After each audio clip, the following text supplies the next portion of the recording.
Side खबरों के लिए सब्सक्राइब करें फ्लेम मीडिया और उसके बाद बेल आइकन को प्रेस करें ताकि सबसे पहले आपको मिले एक्सक्लूसिव खबरें।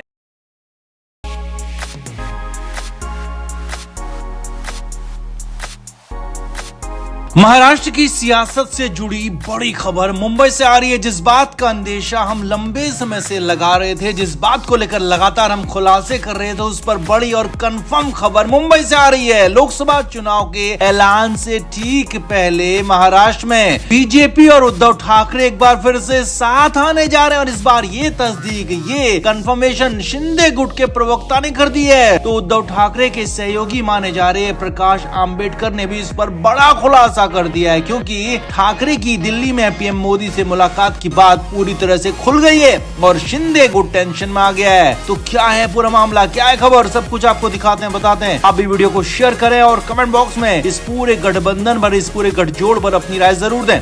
तो महाराष्ट्र की सियासत में वो होने वाला है जिसे लेकर हम पिछले 2 महीने से बता रहे हैं। जी हाँ, उद्धव ठाकरे के बीजेपी गठबंधन में आने की बातें हो रही थी, चर्चाएं चल रही थी और अब अगले कुछ दिनों में चुनाव का ऐलान होने वाला है। तो चुनाव के ऐलान से ठीक पहले इस चर्चा ने रफ्तार पकड़ लिया और इस बार तो कंफर्म खबर मुंबई से ही आ गई है और बड़े बड़े खुलासे बड़े बड़े नेताओं ने कर दिए हैं। शिंदे गुट की तरफ से बड़े खुलासे हो गए हैं। पहले बताते हैं कि खुलासे क्या हुए हैं, फिर बताएंगे कि आगे क्या होने वाला है। असल में उद्धव ठाकरे के बीजेपी के साथ आने की खबरों से सबसे ज्यादा टेंशन में महाराष्ट्र के मुख्यमंत्री एकनाथ शिंदे का गुट है और शिंदे गुट में खासी खलबली मची हुई है। महाराष्ट्र के कैबिनेट मंत्री और शिंदे गुट के प्रवक्ता दीपक केसरकर ने मीडिया के सामने आकर कहा कि उद्धव ठाकरे एक बार फिर से बीजेपी के साथ आना चाहते हैं, गठबंधन करना चाहते हैं और इसके लिए पुरजोर कोशिश कर रहे हैं। दीपक केसरकर ने खुलासा किया कि उद्धव ठाकरे के बेटे आदित्य ठाकरे और उद्धव की पत्नी रश्मि ठाकरे ने इसे लेकर प्रधानमंत्री नरेंद्र मोदी से दिल्ली में मुलाकात की थी और दीपक केसरकर ने दावा किया कि उद्धव ठाकरे हर हालत में चुनाव से पहले बीजेपी के साथ आना चाहते हैं, मिलकर चुनाव लड़ना चाहते हैं, गठबंधन करना चाहते हैं और इसीलिए दिल्ली जाकर प्रधानमंत्री से मुलाकात की। यही नहीं, दूसरा खुलासा उद्धव ठाकरे के बेहद करीबी माने जाने वाले और प्रकाश आंबेडकर ने किया। जी हाँ, प्रकाश आंबेडकर ने खुलासा किया कि महाविकास अघाड़ी की मीटिंग चल रही थी। इस मीटिंग में आंबेडकर ने दावा किया कि उन्होंने कहा कि चुनाव के बाद हमें आरएसएस, बीजेपी और एनडीए के साथ नहीं जाना होगा और हमें ये भरोसा मतदाताओं को देना होगा और हमें लिखित में ये भरोसा देना होगा। ये बात प्रकाश आंबेडकर ने मीटिंग में कही। आंबेडकर की तरफ से उद्धव ठाकरे की शिवसेना और शरद पवार की एनसीपी से बात कही गई, मगर आंबेडकर ने दावा किया है कि इस बात पर सभी ने चुप्पी साध ली। ना ही उद्धव ठाकरे और ना ही शरद पवार गुट की तरफ से इस पर कुछ कहा गया, यानी कि कुछ न कुछ तो अंदर खाने पक रहा है और इसीलिए इस बड़ी बात पर, बीजेपी के साथ नहीं जाने की बात पर सबने चुप्पी साध ली।